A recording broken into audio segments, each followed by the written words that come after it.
Hey guys, and welcome back to a brand new video and another episode of my MotoGP Rider Career Mode. And today we are here for round number 14, I want to say. 14 for the Aragon Grand Prix. Last time out, we was at Misano at San Marino. If you guys did miss that race, and do check it out by clicking the card in the top right hand corner of your screen, especially because that race was a very, very interesting one, put it that way, because there's a new AI patch out and the performance now is very interesting and it's really thrown up in the air. And, you know, in that last race, our first time with that new performance AI, it was a very, very interesting race weekend. So do check it out before you come back to this one. But going to this race weekend at Aragon, I'm looking forward to it. You know, every race is a new opportunity to try and do well. And currently, we are still third in the championship, as you can see on the right-hand side of the screen. So we're still holding on. Realistically speaking, now it's going to be a challenge to try and hold on to this position now for the remainder of the season after Yamaha clinched the 1-2 in the last race. So with that being said, 5 races to go. Can I maintain third place in the championship? Let's wait and see. But anyway, without going into too much detail, hopefully we can have a good race this weekend. It's going to be a struggle, but I thought we can do a good job. So let's get into it. It's time for round 14 at Aragon, and it's time for qualifying. Right then, Q1 time in Aragon. Practice was in the wet, and we didn't do particularly great. So maybe the dry conditions might give us a better chance of trying to get into the more competitive positions. But for the wet, for sure, we are struggling around here. So I'm hoping it remains dry for the rest of the weekend.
Right then, it's been I'd say a pretty decent opening lap. A little bit of traffic with Xavier Simeon, but still pretty good nonetheless. Up to the line. Do we go fastest? Yes, we do at 44.2 by an absolute mile.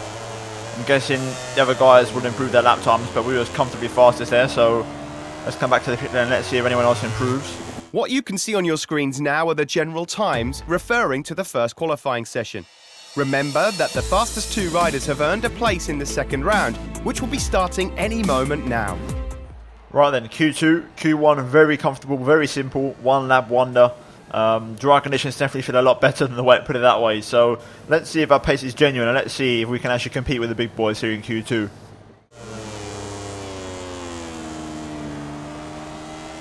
It is far from the ideal line through the first corner, but the lap time's already come down into the 43s, so we've got a nice little reference marker. Now we've got to try and see how close we can get to it. Way too wide out of the final corner. That's not the best way to take care of it.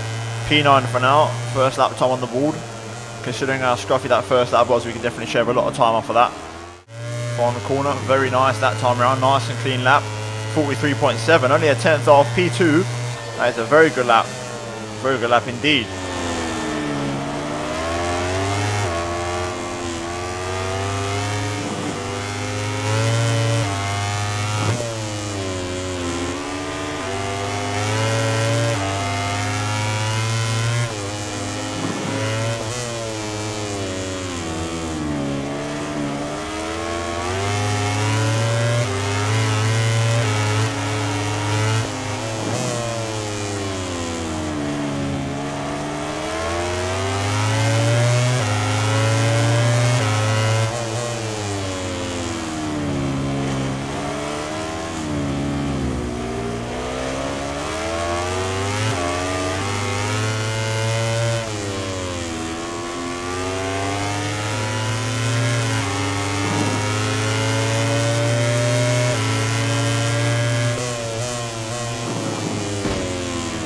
Oh, Pedrosa getting in the way there. I was going to brake so much more later for that corner, but we had to contend with Danny. I'm going to force my way through though. This is a pretty good lap, so I want to make sure it sticks. I almost fall off the bike there through the left-hander. We're looking good so far. This could be the one. Bit of a wheelie there, not ideal. We've got to make sure we get this final corner absolutely perfect though. The thing is, Pedrosa's going to be there. He's going to try and go for the move. I have to brake late. There it is. Keep it nice and low. Don't allow Pedrosa to go up the inside, otherwise it's going to ruin my lap. There we go, perfect. On the power. A little bit too much on the curb, but up to the line. 43.1, there it is. Nice lap. Pole position for Aragon, it looks like, with a minute and a half to go. That could be the lap. That's the end of the second and last qualifying session, and we can finally see the grid positions that await us in tomorrow's Grand Prix. The cameras are accompanying us on a tour of their favourite riders for today's MotoGP race. We can't make predictions, but judging from the extremely competitive qualifying sessions, we're sure we're going to see a fantastic show.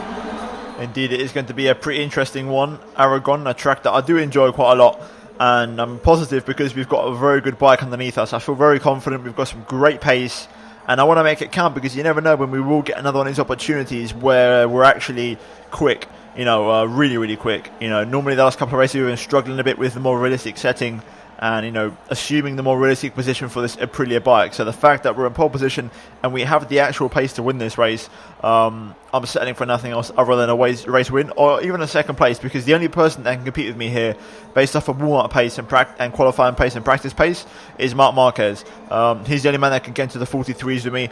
Other than that, everyone else is in the 1 minute 44s, and I could do 1 minute 43s very easily. So with that being said, it's going to be an interesting race. I'm definitely still going to have to push to my limits and, you know, really push this one hard, because qualifying pace has always been historically better than race pace for me in this series. So we're by no means home and dry. Now, first of all, let's get the hard tyres on and let's get ready for this race. I'm looking forward to it.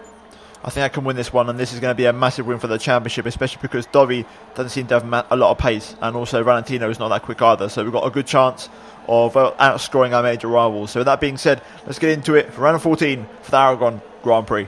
The final riders have taken their place on the starting grid and everything is ready to start the race. Just a few seconds to go and the lights at the Aragon track will signal the start of the race.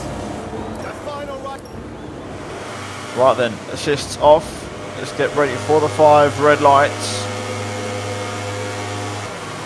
Lights out and away we go, and it's not too bad actually. I bogged down a bit, but it kind of worked to get that initial launch. Turn 1. Oh, I don't like being on the outside line, I'm scared.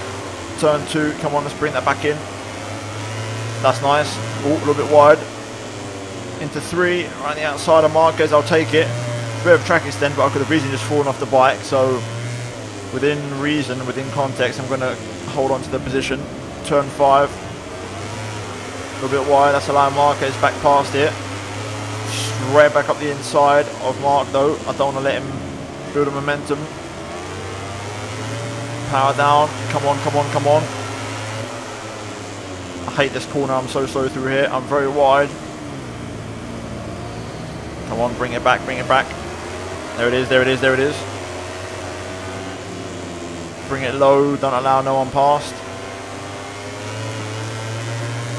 Okay, hold on. This is not too bad. Okay, I think I might have just survived the lap 1 madness and shenanigans. All them Ducatis behind. Look at that. Vinales now P3. I need to get my head down here and catch up to Marquez. Marquez already on his way down in the distance. We're struggling to keep up big time here. And I'm also struggling to keep the guys behind me actually behind me. It's amazing how they all run in such close proximity. And one mistake, and I'm telling you, they're all going to get past me. And it's not going to be pretty. Okay, I finally have some breathing space. It was so stressful having all of those guys just breathing down my neck and trying to stick their front tyre in every single corner, but we finally got some breathing space and we pulled away, and I can now focus on trying to catch up to Marc Marquez. We have plenty of laps to do it. I've got to get my head down. Fast up at the Grand Prix. Let's keep doing that. Trying so hard to catch Marquez at the moment, but we lose a lot of time in Sector 3, which is the sector we've just come out of. 1, 2 and 4 we're okay at, especially 1, but 3 we lose so much time.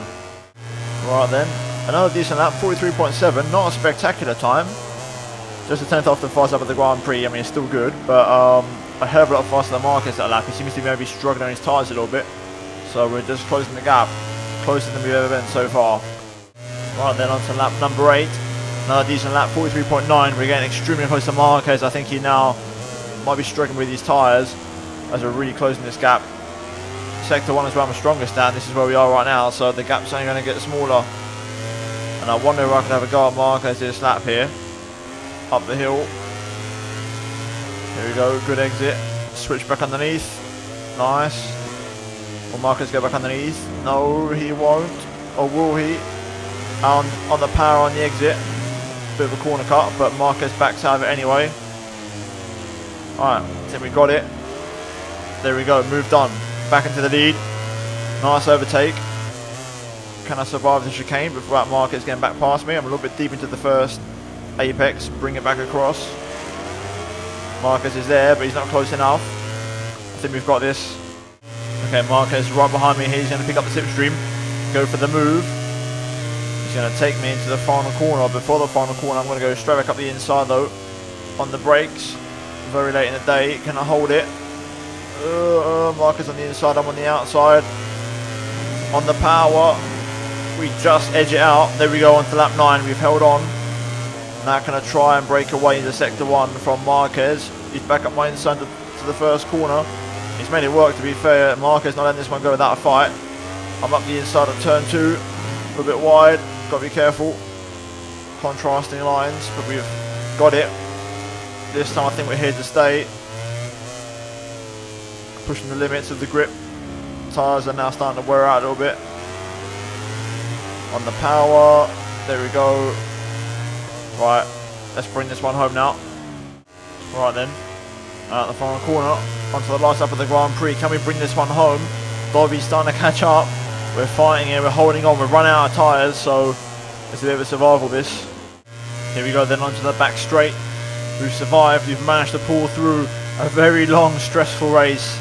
Such fine margins, but we managed to come out on top and beat Marquez at one of his favourite hunting grounds. Final corner. Let's just make sure we bring this one home nice and easy.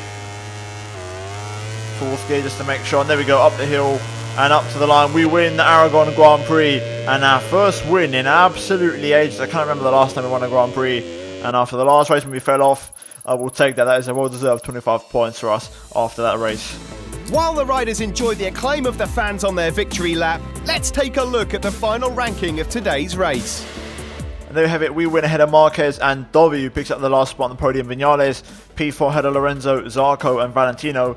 In terms of the Riders' Championship, we're in third place. We gain some points back on Marquez and Dobby, and we pull away from Valentino, so we're solidifying that third place quite nicely. In terms of the Constructors League, you can see that we also help out Aprilia remain in third place, as after those points we pull away from Yamaha a little bit. And finally, in the Team Championship, we are pretty much nailed on to finish fourth now. I think it's impossible now for us to lose that position. So overall, positive race, good results. But now we're going to move into the bike development. Right then, we have some points to spend, 29,129 to be exact. We can't really spend them anywhere else other than for one up. Actually, no, we could get 2 upgrades. So we're going to go for a 1 power, and we're going to have enough for a traction one as well. So yeah, we can do a double engine upgrade. So there we go. 2 engine upgrades. I need that for a long time because we've been lacking some substantial power in the engine, and now we were going to have that for the remaining races of the season. But if you guys have enjoyed this episode of the MotoGP Career Mode, then drop a like on the video. Let me know in the comments down below what you thought of the video, and if you enjoyed it, then drop a like on the video. Do get subscribed for daily Formula 1 and MotoGP content, and finally turn on notifications to not miss a single upload from me. And after all that, do check out these 2 videos on the screen if you have missed. And other than that, guys, thanks for watching. I'll see you in my next video very soon. Goodbye.